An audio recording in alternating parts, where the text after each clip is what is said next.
Hi everyone, welcome to Music Business Today, where we bring you the hottest news in the music world. We certainly do, Hannah, and we have some of that hot news today. We're going to talk about Spotify versus musicians. The debate continues. One Direction and how much money they've got, which is a whole lot, let me tell you that much. Yeah. And a little bit about Belinda Carlisle and the money that she doesn't have.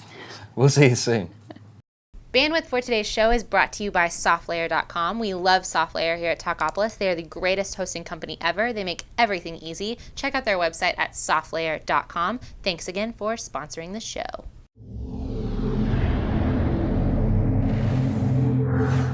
Hi guys, welcome back to Music Business Today. I am Kane Harrison. And I'm Hannah Renee. And first up, I have found a great resource for those of you that are interested in the whole Spotify versus musicians debate. Well, it is an interesting debate. Yeah, well, you know, whether Spotify is actually good for the new artists coming out in the industry or whether it's, you know, affecting them negatively with all the album sales and stuff going down right now, and then also with this as a tool to be able to stream all of this without having to buy the album these days. Yeah, sure.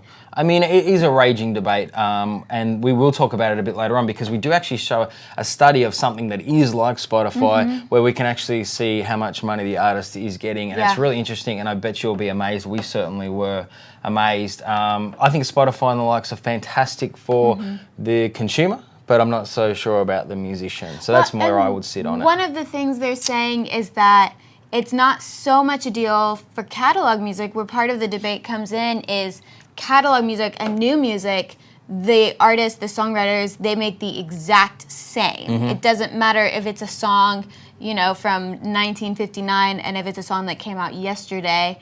Whoever wrote it, they're still going to be making the exact same amount on it. So there is no difference between new music and catalog music. Yeah, right. Well, I mean, I mean, from my perspective, I know, you know, if you jump on iTunes and you're going to buy something that's older, then you get it at a cheaper price. Yeah. But I think from the breakdown of how things need to be, from my perspective, if you write a song in 1950 and it's a great song, or you write a song yesterday and it's a great song, you still should get the same amount of money, which, you know, to me well, is... and they're also talking about cutting back the amount of royalties that songwriters make. Surprise.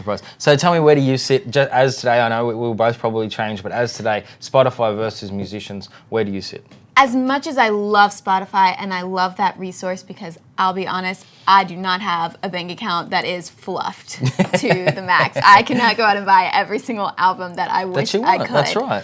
But and you're not the only one, let me tell you that much. Yeah, but I do think that, you know, we have songwriters that aren't writing because they can't make money doing this. You know, and you are seeing a lot more of, you know, songwriters, singers emerging up because now they can kind of, you know, take all the royalties from that. They're not having to split it with as many people. But, you know, if someone said, hey, if you stop listening to Spotify, it's going to help, you know, the people that are out there working hard to write this music and really pouring themselves into it, I would stop, because I would want to support that industry more, you know, and help them do well, because I know what it's like to be an artist and want to do what you love, but then have other people within the industry that are willing to do it for nothing, so they drag down the entire market. I think it's exactly right, and I think that, I mean, absolutely, you being creative as well as an actor, you know that if you take away the musicians or you take away the actors, you don't have films and you don't have music. So I think that that's the big thing, is that people just need to be made more and more aware of that fact, is that you need musicians first and foremost to be able to listen to music. So we kind of need to take care of that world as well. So here we go again, another digital music lawsuit. Today's the day of lawsuits. It absolutely is the day of lawsuits, and but it is because of the way we're listening to music. I can't say that enough, and this will rage on forever until we work out a common goal so that everyone can share in it. But the Turtles, who I hadn't really heard of before, but they are famous for their hits "Happy Together," "It Ain't Me, Baby." They're famous also for being in a bunch of legal battles, but they are in a legal battle with Sirius XM, and the reason for that is because Sirius XM had played a bunch of their hits pre-1972 hits. And the interesting thing is that a federal copyright protection law was issued on February 15th, 1972. So they're caught between this thing where we don't have to pay because the copyright law changed in 1972. And so they played a bunch of songs, obviously. I mean, everyone loves a bunch of music pre-1972 when you think about the amazing bands that were back then. So there's a massive argument going on, and they're saying that the class action proposes that at least $100 million has been incurred in damages. So it is a big deal. And that's on the low side, I have to guess. Yeah. So they're cutting them some slack by saying only $100 million. Yeah, they are cutting them a little slack. But, I mean, it's great that someone's standing up and doing this, but there is a federal law that's been put in place. So that will be the big thing. I know it's happening all over the world at the moment. China is another place where... Figuring out that grey area. Yeah, but they're just trying to figure out as well because their intellectual property hasn't been held in such high esteem. And so, you know, you've just been able to take it. But...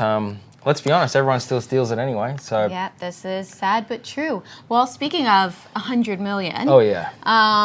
The One Direction is soon to be the wealthiest boy band around. So they have far surpassed all of their predecessors. They are worth $30 million right now. And after their new album comes out, which they haven't said when it's coming out, but they're actually wanting to write all their music for it and do all of that on their own, give their fans a special experience.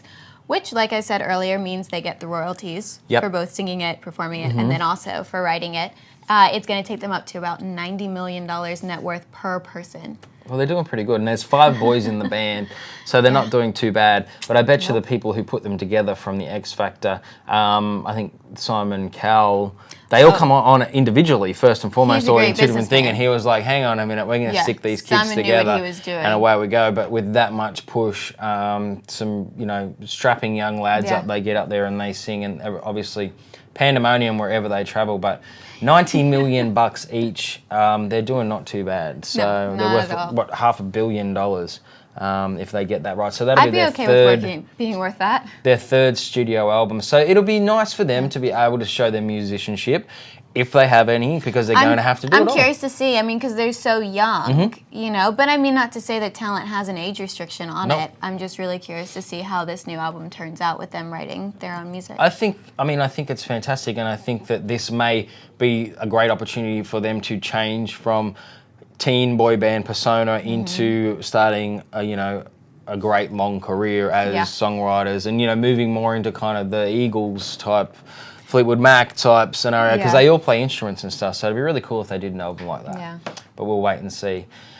Kelly Clarkson is also having some trouble. I mean, I tell you what, I feel like we're reporting the news more than anything else with all this bad news, but the American Idol winner bought a ring recently, Jane Austen's ring. Jane Austen is a famous author, written a bunch of amazing... If you did not know that Jane Austen was a famous author, I'm ashamed of you right now. Well, absolutely, and everyone should be. But she recently bought Jane Austen's ring, and it was worth more than $228,000, which is a nice little pick-me-up. But she is not allowed to leave the country with it. No. They've put an embargo on it. It's weird. So that she can't leave the country because they're saying that, Jane Austen was such a modest, humble person. She doesn't have a lot of things, and even this ring, even though it sold for so much, it's really, it's a small, modest ring. It's not some extravagant thing. And they're really wanting to keep that in the country. And Kelly Clarkson has, very kindly, I think, because in my opinion, she didn't have to do this, but she has agreed that if another buyer will come forward to buy it, she will sell it to them. And obviously another buyer from England.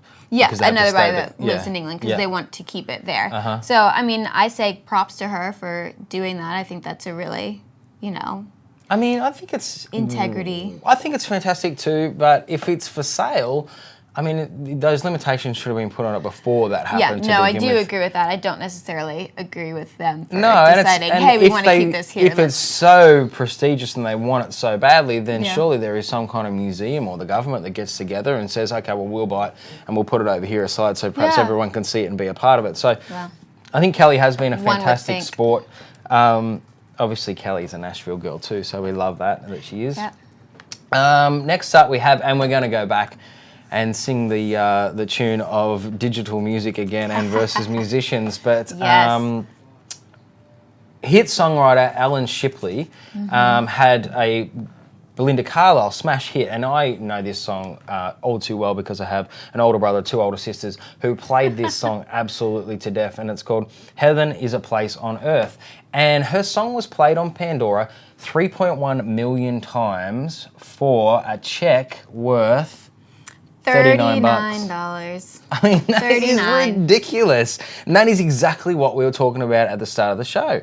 With Spotify and all those sorts of things, it's just not... That won't even buy you a tank gas. It's absolutely ridiculous. I don't even know what that works out to be per play, but it's minimal. It's absolutely stupid. Like why would you even get up pennies. and go to work to do that? Like, it's just disgusting, but it is a brilliant piece of information that actually shows the end consumer how the money is being filed back. Yeah, that's over 3 months. Like, you can't live off a $39 paycheck every 3 months. She got $39.61. So, okay.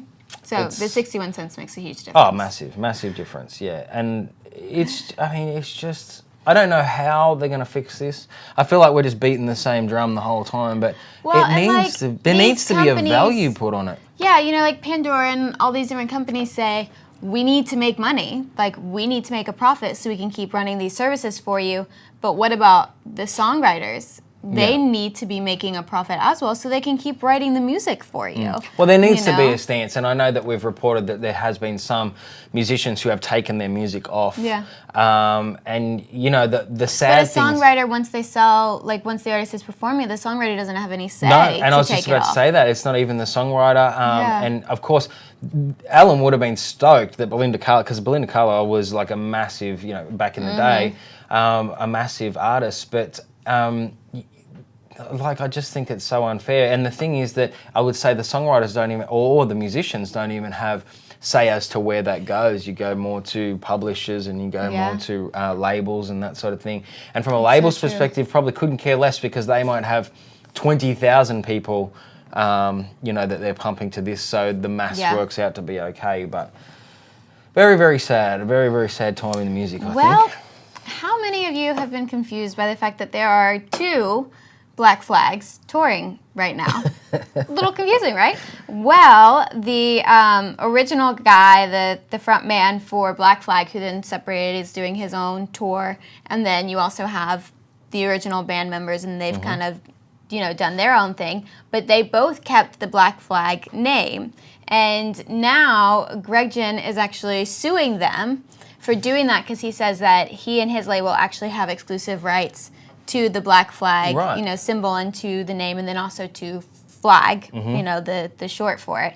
So he's actually suing them to change their name, to stop using it. It's pretty crazy. I mean, they were kind of all a part of a band once anyway, and they're not. But then they split, and they apparently and they all hate on each other. They forgot to discuss the custody. Yeah, and you know, also there's one of the main defendants here is Henry Rollins, who was a part of the band, and I absolutely love Henry Rollins. I think he's brilliant. So he is one person that it would be incredibly interesting to have Henry Rollins in a courtroom. I can tell you that much. Incredibly intelligent, incredibly worldly, a fantastic musician, and absolutely will say, you know, everything he wants to say without any holds barred, which is pretty cool. That's awesome. So yeah, I think that's about it. I mean, it's been a pretty traumatic show about all these lawsuits and everything else that's going on. We need to try and find some happy music next time. Yeah, I'm sorry. Maybe we should just play some happy music underneath it. Some Maybe I was in uplifting like a sad mood or Coldplay or something like that. I don't know. Coldplay? I don't know. It's just that's what comes to mind. Depending upon what song you're listening to. Absolutely, that's true.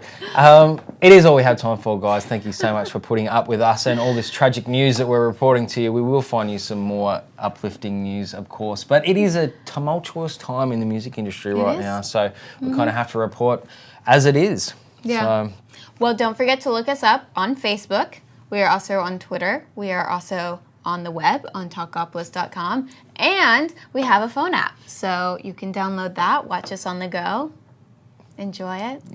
I'm sure that they will. We'll see you next time, guys. Bye. Talkapolis, the social media TV network for your city.